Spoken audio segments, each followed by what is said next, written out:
I used to think that if I worked hard enough, they'd see me.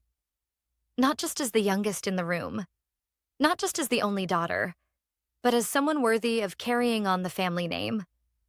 My name is Eva Lancaster, and if you've ever heard of Lancaster Sons, the luxury home design company that once dominated the East Coast, you already know my last name. What you probably don't know is that the Sons in that title weren't just branding.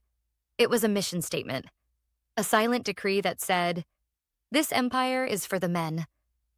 I spent most of my childhood on construction sites and in model homes, trailing behind my father and two older brothers like a shadow. While they got to hold blueprints and make decisions, I was handed clipboards and coffee. My suggestions were met with nods and patronizing smiles. I was ambitious, a word they use the same way you describe a puppy trying to climb stairs.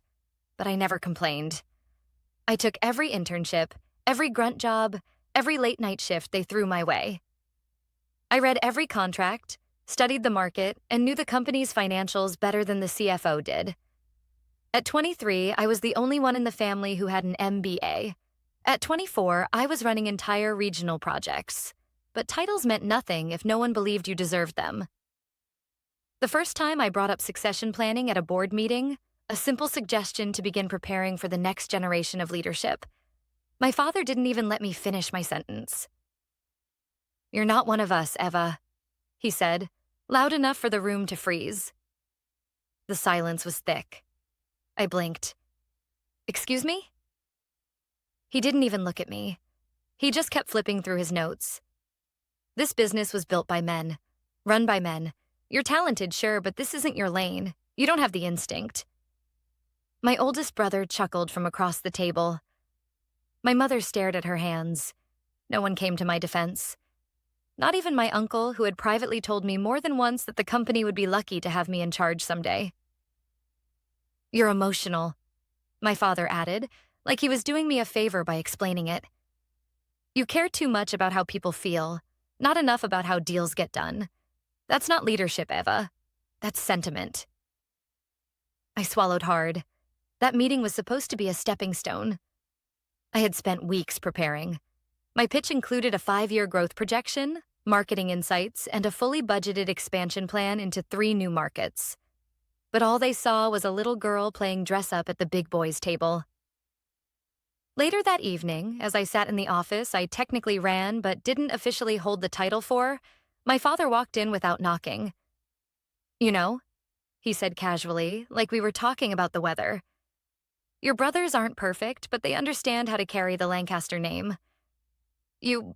Well, you were always more of a dreamer." I laughed. I couldn't help it. "You mean someone with vision?" He narrowed his eyes. "I mean someone who thinks having ideas is the same as having power. Pathetic girl, you were never the smart one. You just worked harder to compensate." That line, I've never forgotten it. Pathetic girl, you were never the smart one. He left without another word, and I sat there, staring at my reflection in the black screen of my laptop. The office was dim, cold, but for the first time, I didn't feel like crying. I felt awake. If they wouldn't make room for me at the table, then fine. I'd build a better one. I wouldn't argue. I wouldn't fight for scraps. I would walk away. And I would build something so undeniable, so powerful, that one day they'd choke on their words.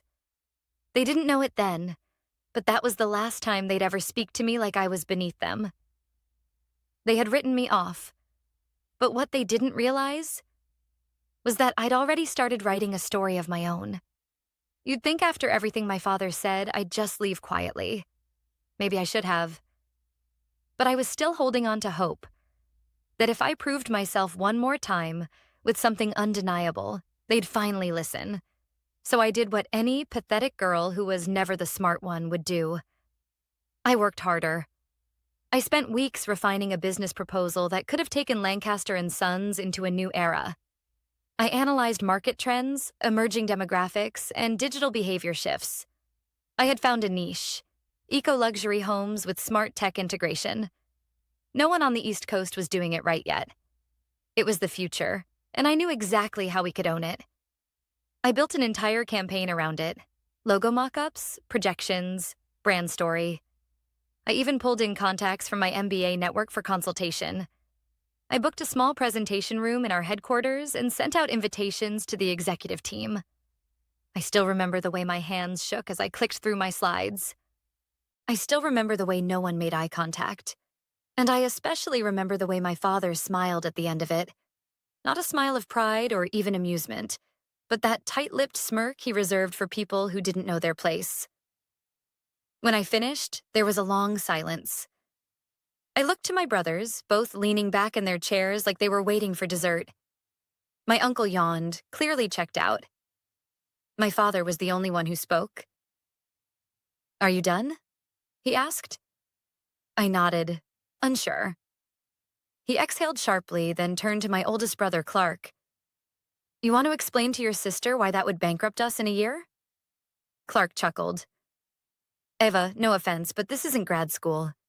You don't just throw buzzwords into a slideshow and call it a plan. Smart homes? Green building? Who do you think we're selling to? Elon Musk?" The room erupted in quiet laughter. "But it's not a joke," I said, heart pounding. "The numbers lie," my father cut in. "Instinct doesn't. And my instinct tells me this whole pitch is a vanity project. You want to play CEO? Fine. But not here. This is a real company, not your little sandbox." "Dad, no, listen," he said, standing now. "You want to build something? Do it somewhere else. Hell, start your own firm. See how far that gets you. But don't come in here acting like you're one of us. Because you're not. You never were." That word again. Not one of us. I looked around the room waiting for someone to step in. Anyone. But all I saw were smirks, stifled grins, and a few awkward glances. My mother wasn't even there. She rarely came to meetings anymore. I gathered my materials in silence. As I reached the door, my younger brother, Ryan, leaned forward with a smug grin. "Hey, if it doesn't work out, I hear there's an interior design company hiring. You could help them pick curtains." Another round of laughter. And just like that, I knew. This wasn't my family anymore. Not in the way that mattered. I wasn't their daughter, their sister, or their colleague. I was an outsider wearing their last name like a label I hadn't earned. I didn't cry. Not until I got home. And then, I let it all out. The humiliation, the rage, the heartbreak. It came in waves, years of being talked over, dismissed, and underestimated. Years of being told to be grateful for the scraps they tossed my way. I wanted to scream, to burn it all down, but I didn't. Instead, I packed a suitcase. I left the next morning without telling anyone. I walked out of that legacy, that suffocating expectation of being just enough, but never too much. I walked away from the boardroom I was never truly invited into, and into the unknown. I moved to a city where no one knew my last name, where I wasn't Eva Lancaster, the black sheep of a family empire, but just Eva, a woman with a plan, a vision, and nothing left to lose. And in that tiny apartment above a bakery that smelled like cinnamon and fresh bread every morning, I sat down with my laptop and opened a blank page. No logo, no boardroom, no smirks. Just me. And the beginning of something they'd never see coming. There's something liberating about being underestimated. It gives you the gift of invisibility. And when you're invisible, no one sees you coming. In that tiny apartment with chipped paint on the windowsills and a water heater that coughed every time I showered, I built the foundation of something no one in my family would believe I was capable of. I didn't have their money, but I had something else. Clarity. No more trying to prove myself to people who had already decided who I was. No more waiting for permission. I named the company Alara Designs, a nod to a star barely visible to the naked eye, orbiting silently in the background. Quiet, unnoticed, but powerful. The early days were brutal. I burned through my savings fast. I ate a lot of instant noodles and worked until dawn most nights. I pitched my services to small contractors, boutique developers, even homeowners building custom spaces. Most of them said no, but a few said yes. And I treated those projects like they were million-dollar accounts. I started small, custom eco-smart renovations for high-end clients who wanted sustainable luxury. It was a niche, and I knew the demand was there. I handled every detail myself: drafting, sourcing, managing subcontractors. I wore every hat because failure wasn't an option. I didn't just want to succeed. I wanted to outperform them. And I wanted to do it on my own terms. Within a year, I had 5 full-time employees, a small studio space, and a growing client list. The business was still under the radar. Not big enough to make headlines, but buzzing in the right circles. We kept things quiet on purpose. My family had no idea I was even still in the industry. What they couldn't realize, was that Elara wasn't just a new firm. It was competition. I kept a close eye on Lancaster Sons. It wasn't hard. They were still making the news, still bragging about outdated models and ignoring shifts in buyer demand. They were coasting on their name, like they always had. And they were blind to how fast the world around them was changing. So I got strategic. I hired a marketing expert who used to work at a major competitor. We crafted a brand image that directly appealed to the clients my father had always brushed off. Young professionals, women-led households, tech-forward families who wanted design that felt personal and smart. Our style was clean, efficient, and sustainable. Everything Lancaster Sons was not. But I didn't stop there. We started bidding quietly on mid-level commercial projects. Some of the same contracts my father's company used to win without trying. Except now, they were losing to a no-name firm with fresh ideas and faster execution. They didn't know who we were. And I liked it that way. Behind the scenes, I started poaching some of their people. The good ones. The overlooked ones. Project managers, designers, assistants who had stories just like mine. People who were tired of being invisible.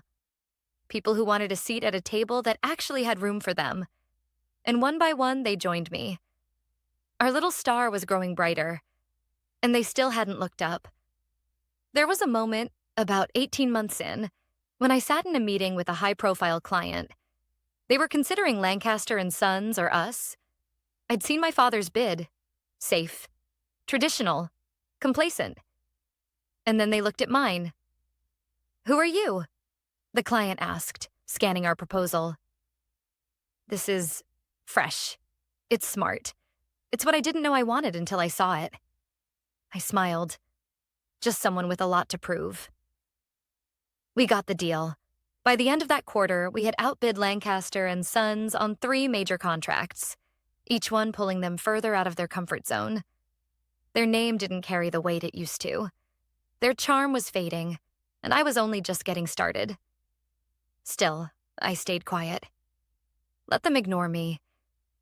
Let them laugh in their boardrooms and mock the firm that kept beating them, unaware of who was behind it. Let them think I was gone. Irrelevant. Forgettable. Because by the time they finally realized who they were up against, it would already be too late. They say pride comes before the fall. But in my father's case, it was pride that built the fall, brick by arrogant brick. From the outside, Lancaster Sons still looked like a polished empire.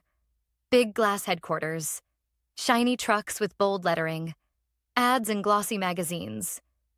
But inside, the foundation was starting to rot, and I could see it from a mile away.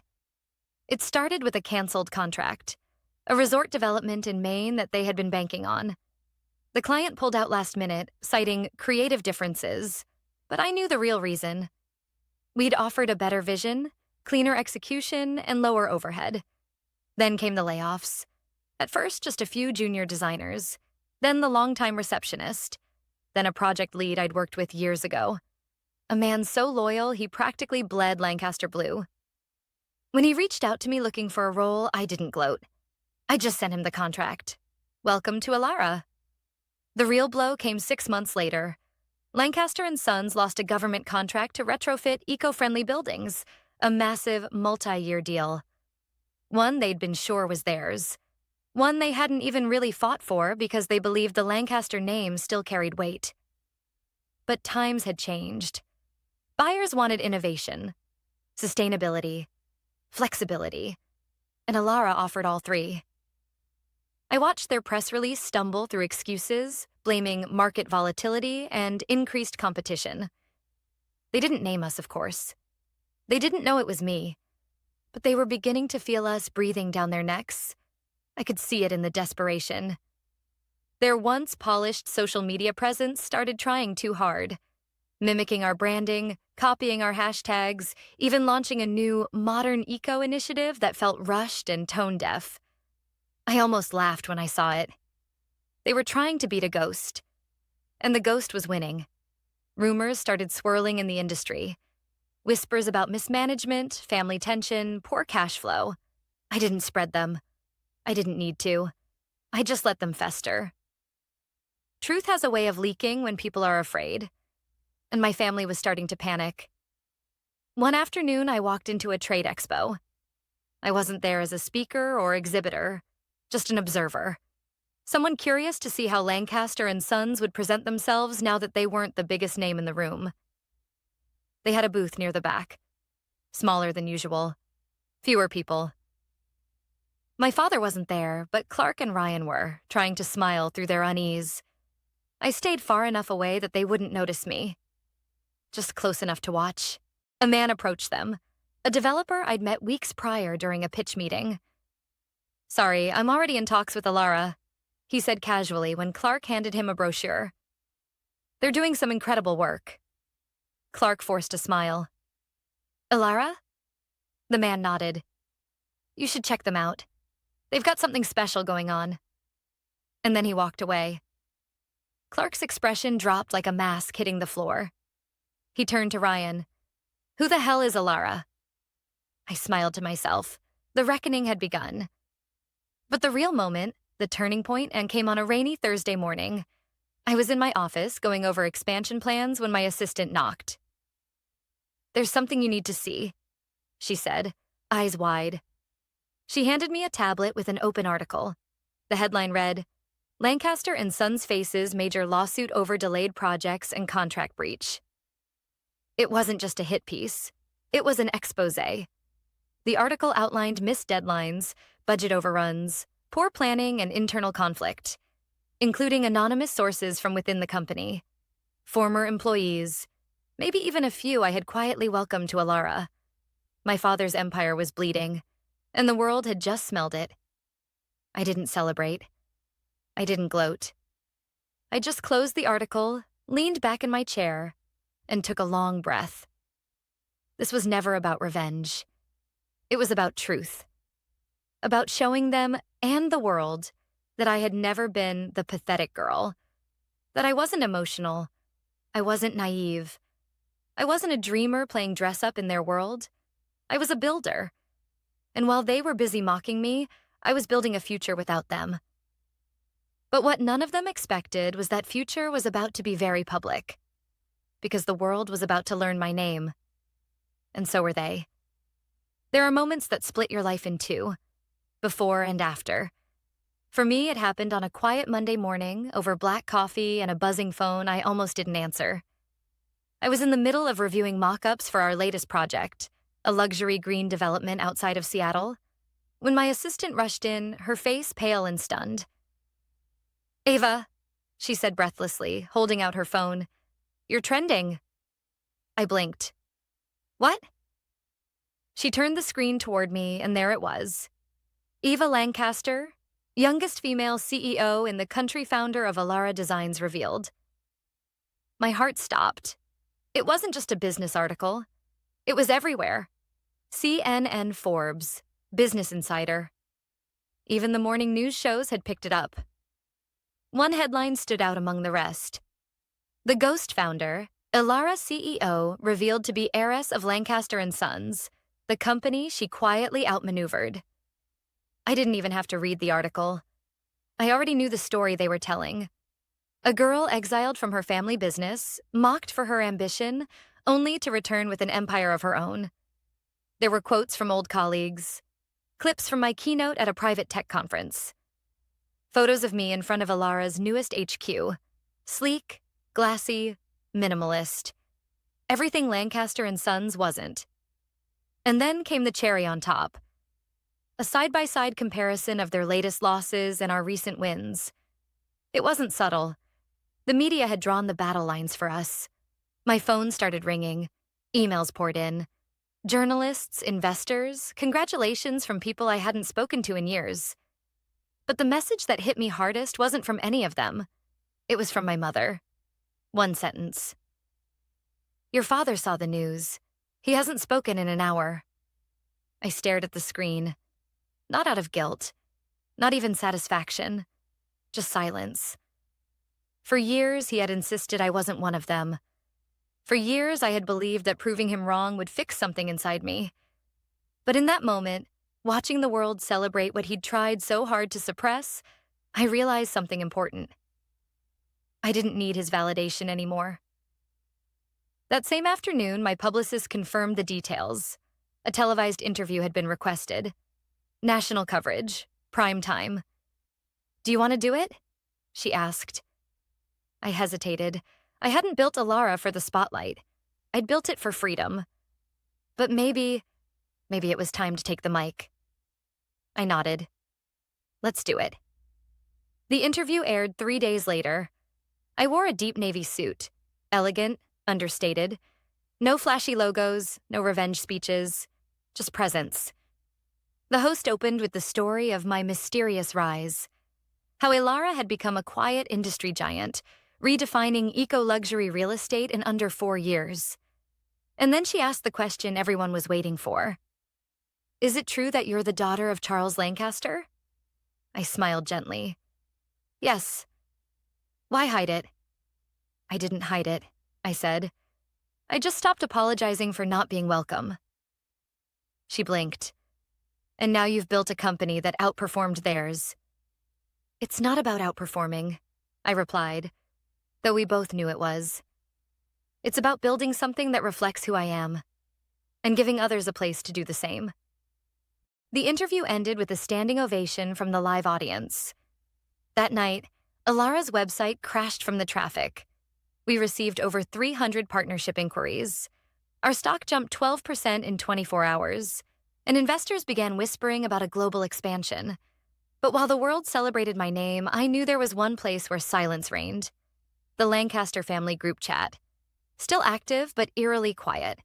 No snide comments, no dismissive emojis, just silence. Until one message finally appeared from my brother Clark. "You used us." I didn't reply. Not then. What could I say? They had used my silence to pretend I didn't exist. And now the world knew better. The announcement had changed everything. Not because it gave me power, but because it forced them to see what they had spent a lifetime ignoring. Me, Eva Lancaster. The one they said would never lead, never succeed, never be more than a dreamer. And now I was the youngest female CEO in the country. But I still had one final step left, one final chapter. And it would begin at the family reunion. The invitation arrived like nothing had changed. A crisp ivory envelope with embossed lettering, Lancaster Family Annual Reunion, Saturday at 4 p.m., hosted at the estate. No personal note, no apology, just tradition. I stared at it for a while, letting the irony settle. 4 years ago, they laughed me out of boardrooms, told me I didn't belong, called me pathetic. Now, they were inviting me back into the house I grew up in. The house that, in every way, had made it clear I was a guest, not a legacy. I hadn't set foot there since the day I left. But this year, I accepted. Not for them. For me. That Saturday, I pulled up to the estate gates in a sleek black Rolls-Royce. The ghost model. The name alone made me smile. Fitting, really, for the girl they had once erased. The guard recognized me immediately, eyes wide as he lifted the barrier. The long driveway was lined with luxury cars, BMWs, Audis, a classic Bentley or two. But mine was the only Rolls. I stepped out slowly, in a tailored ivory suit. No logos, no dramatic flair. just quiet elegance, and the kind of presence that makes a room pause without needing to raise its voice. As I approached the entrance, the murmurs began. Heads turned, conversations hushed. They all saw me, finally saw me, but no one seemed to know what to say. I walked into the foyer like I belonged there, because I did, whether they liked it or not. My mother was the first to greet me. Her eyes softened, and for a second I saw something that almost looked like regret. "You look incredible," she whispered. "Thank you," I said, then leaned in. "Let's not pretend anything." She gave a small, sad smile. "Fair enough." Inside, the party buzzed on. Cousins, uncles, old family friends. My brothers stood near the fireplace, frozen mid-conversation when they spotted me. Clark's jaw tensed. Ryan's eyes flicked to my wrist, then the car keys in my hand. I didn't stop to greet them. I headed straight for the back patio where my father stood alone, gazing out over the lawn like a king surveying the ruins of his kingdom. He turned when he heard my heels on the stone, and for the first time in my life, Charles Lancaster looked small. We stood in silence for a moment. "You came," he finally said, his voice quieter than I remembered. "I did." He studied me. "You've made quite a name for yourself." I said nothing. He looked away, his voice strained. "Eva, I may have been wrong." That almost made me laugh. May have been? But I didn't come for apologies. I came for closure. He turned back toward me. "The company's struggling. Your brothers—" He stopped himself. "We could use your help." I met his eyes. Calm, steady, not angry anymore, just clear. "You said I was never the smart one," I replied softly. "Just a pathetic girl with ideas and no power." He didn't deny it. "Now," I said, gesturing vaguely toward the house, the party, the dying empire, "you want my help." His lips parted, but I cut him off. "I'm not here to rescue you, Dad. I built something without you. While you were mocking me, I was creating. While you were dismissing me, I was becoming everything you said I couldn't be." He looked at me like he didn't recognize the person standing in front of him. Good.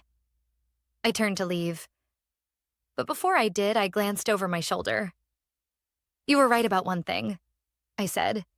"I'm not like you, and thank God for that."